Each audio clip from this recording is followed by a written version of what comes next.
Good Wednesday evening, right guys, over here in the 24-hour newsroom. I see a bunch of you guys are joining us on Facebook for our 8 o'clock update. Don't forget, we're also on our social media platforms on Twitter. We're on our website as well as our apps and all of the Roku and Fire Sticks. There's so many ways to watch us. I lose track of it, but thanks for joining us tonight. If you're on Facebook, feel free to ask us some questions. We'd love to get back to you with the answers to those if they're about some of the stories we're discussing, and I'll answer those as I get back to them later in the newscast. We begin with the story we've been following for you this evening. We first broke the news at 6 o'clock, but the Georgia State Patrol was investigating a deadly accident that happened on I-95 this afternoon. 2 people in that Dodge pickup truck passed away. The trooper tells us just after 3, the pickup truck was traveling north when it ran off the road and hit the support beam on that I-16 1 mile ahead sign. 2 men were in the truck. Both of them, as I said, died. No one else was in the car with them. Troopers do say weather was not a factor. The victims' names have also not been released. We'll update you as soon as we have more information.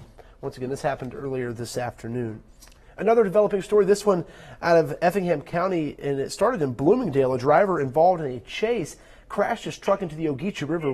The Effingham County Sheriff's Office has released this dash cam video showing that chase. This all happened early this morning. A deputy near the Foxbow neighborhood on Highway 80 noticed a red truck with tags that belonged to a different car and tried to pull the truck over. The driver took off and led the deputy on a chase down Old River Road, and as you can see here, ended up crashing there into the Ogeechee River.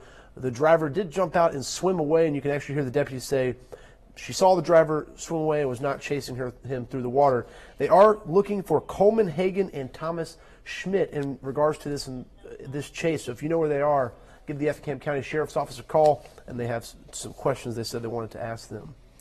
It's one of the most common pieces of litter you'll see at the beach, and it's now the target of a national campaign right here in coastal Georgia, including Tybee Island. Several volunteer groups are using part of a $15,000 grant to help cut down on cigarette butt litter. Sean Evans has the story for us. It's America's most frequently littered item. Cigarette butts can be found everywhere on Tybee, from the streets to the sand. We've counted over 200,000 off of Tybee's beaches in the last 18 months. There's a lot more than that. Not only do the butts ruin the look of the beach, they're also harmful to local animal and plant life, a problem local leaders are also very aware of. When it's that many, it's a cumulative thing. They get out into the water.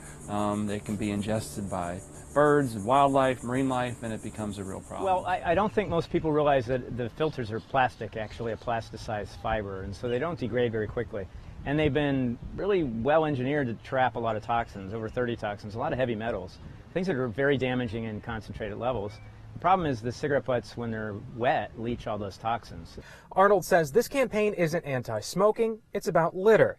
And over the next 3 months, Georgia's 6 coastal counties will be spreading the word, distributing ashtrays, and installing cigarette butt receptacles around some of the higher traffic areas. We're going to be distributing them on certain days in a coordinated campaign. And then, of course, our beach ambassadors that are set up on some of the busy crossovers, pedestrian crossovers, have ashtrays at their tent. The hope is with more places to dispose, the butts will also mean less on the beach. They hope to put 80 or so of the waste-level cigarette butt receptacles in strategic areas around the island sometime this summer. We'll stick on Tybee Island. Sean was doing the Tybee Island beat today. There are worse places to spend your Wednesday, that's for sure.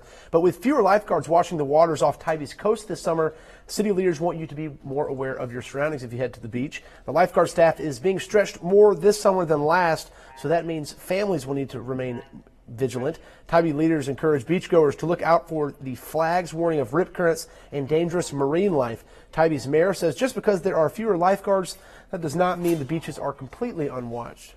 The guards we have are just working more hours, I think. We had a number of the applicants who did not pass the swimming test, and that's one of the reasons that we don't have as many as we had last year. But we still have good coverage on the beach. It's just that we have fewer guards working a little bit more hours.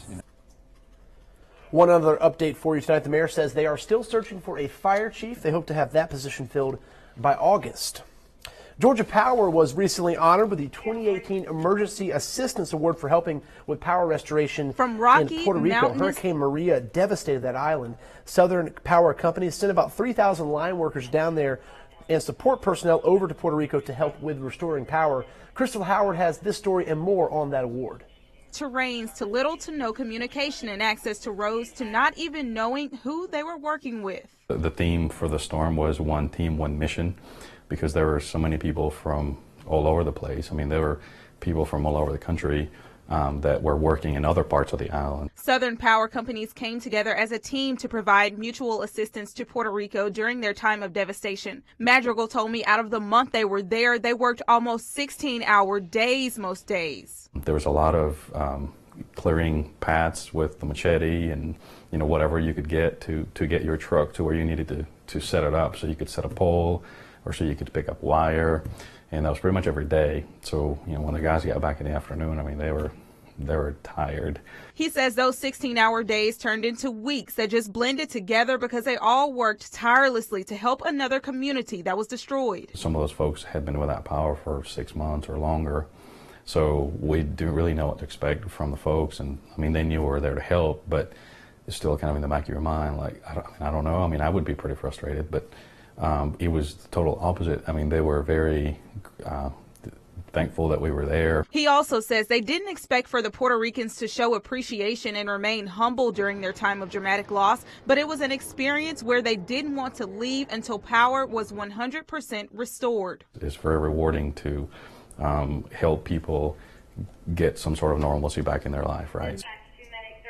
As of May 22nd, Puerto Rico Electric Power Authority say they had about 99% of the customers restored on the island. Now, they also say they're more prepared this year than they were last year to handle a storm like Hurricane Maria, but that is a little bit of good news, and kudos to Georgia Power and the other companies that went down there and helped. Looking through some of the Facebook comments, most people are just saying hello. We got a couple smart aleck comments about smokers in there, but that is good work from Tybee Island to at least try to address the litter there with the cigarette butts. Anita says not worth running. I would agree with that. Never run from police, but if you do, don't go down a dead-end road. Obviously, that guy had nowhere to go but into the river, and he did swim away. Once again, they know who that is. They're looking for him, and they will likely find him and ask him what he was running for. We're working on a lot more for you tonight at 11. We'll also have another digital update at 10 o'clock. You can also join Jamie Ertl for a weather update at 9 o'clock. I'll see you tonight on air at 11. Until then, have a great night.